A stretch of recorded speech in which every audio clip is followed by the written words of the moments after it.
This is breaking news coverage here on Spotlight on Florida. Joel Silver here in the Spotlight on Florida newsroom. And all the action right now, everyone is talking about what's happening at the state capitol. You're looking at footage here of our state capitol.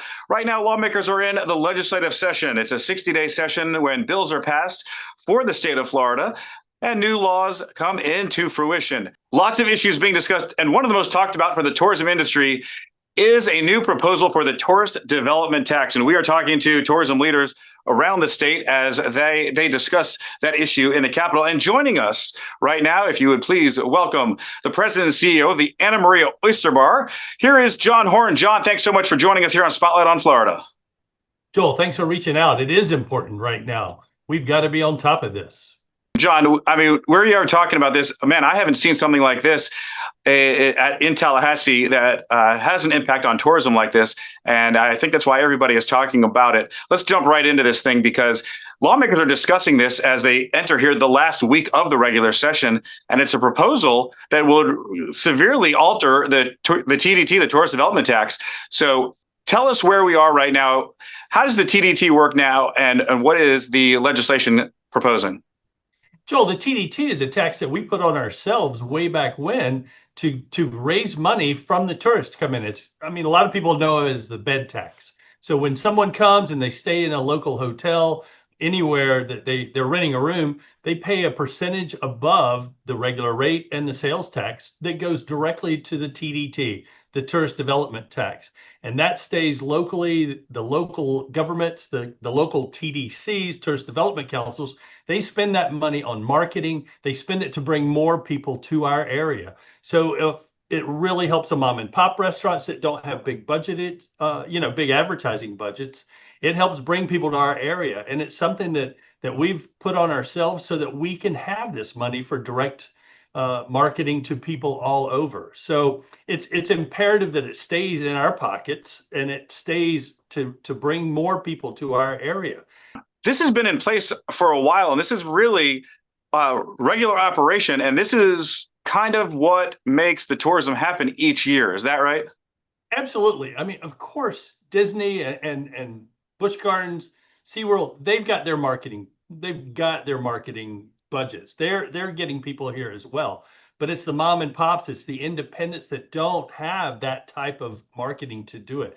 It's to bring tourists to our area. And it's crucial that we continue marketing our area, our state, to the tourist market. We need to bring people here at all times. And every one of them come in, they pay into this tourist tax. So that's the best thing. I mean, think about the sales tax that tourism brought in this past year. We need to keep that number high. We've been ramping up tourist numbers in our state. Let's keep it going. And the only way you can do that is continue advertising. And guess what? Like everything else, advertising costs more every year. So this is what we also refer to as the bed tax. So it's really not a tax that our local citizens pay. It's really a tax that tourists pay when they stay in hotels and such. But then the theory is the marketing brings in the tourists pay that bed tax, and then they bring in the sales tax, which then goes into the state coffers to pay for other things. Is that right? For the most part, it's tourists that are coming to our state that are paying the bed tax.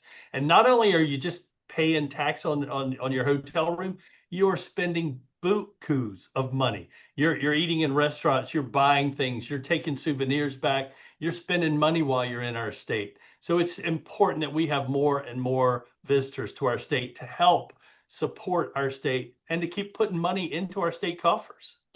So the proposal that you have questions about and they're talking about right now, that proposal is going to alter the way those tourist development taxes are used. And it could take it away from marketing, which concerns you, and they could use it for other things that they just might want to use. So, I said at the beginning, you're Anna Maria Oyster Bar, Sarasota, Manatee County, you've got multiple locations there. Yeah. And I believe you're also on the TDC board down there and very active with tourism down there. So tell me what happens to our local communities if that TDT money is taken away. Yeah, I've been very active with the TDT locally. I've not been on the board, but it is so crucial. I mean, we did this specifically for tourism, specifically to help with the tourism in each county in our state.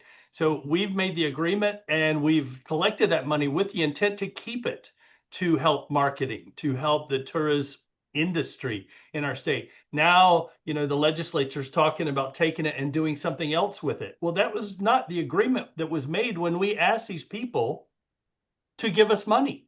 We asked them to give us money to help support tourism in our state. And now we're going to take that. It's almost like ill-gotten gains to me. We took money for a reason, and now we're going to change the reason. That's not fair to the people we've collected money from. So we need to keep it in our industry. We need to keep marketing with that money. And rightfully so. What I assume is you're a restaurateur. You have multiple restaurants. You need those people in your community, right? You need that to make sure your seats are full, right?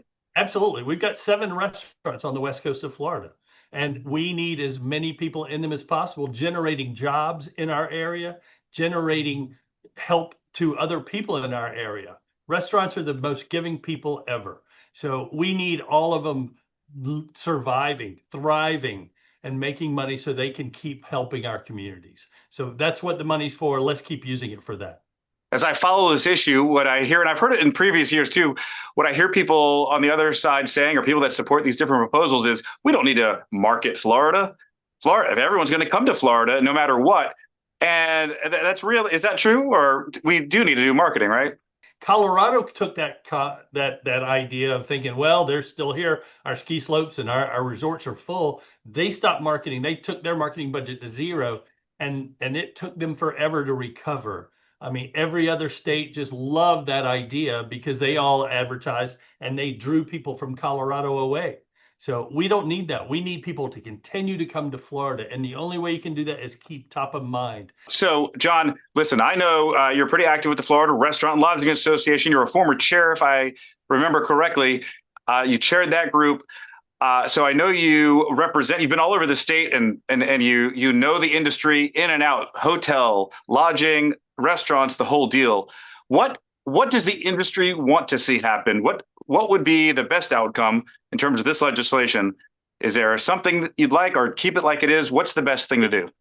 Joel, it's got to stay like it is. I mean, we told people when they booked hotels, when they said they came to our area and we had a bed tax, we said, we're going to use this for the hospitality industry. They paid it thinking that we owe it to them to use the money that they gave us, that they paid us, that we tax them.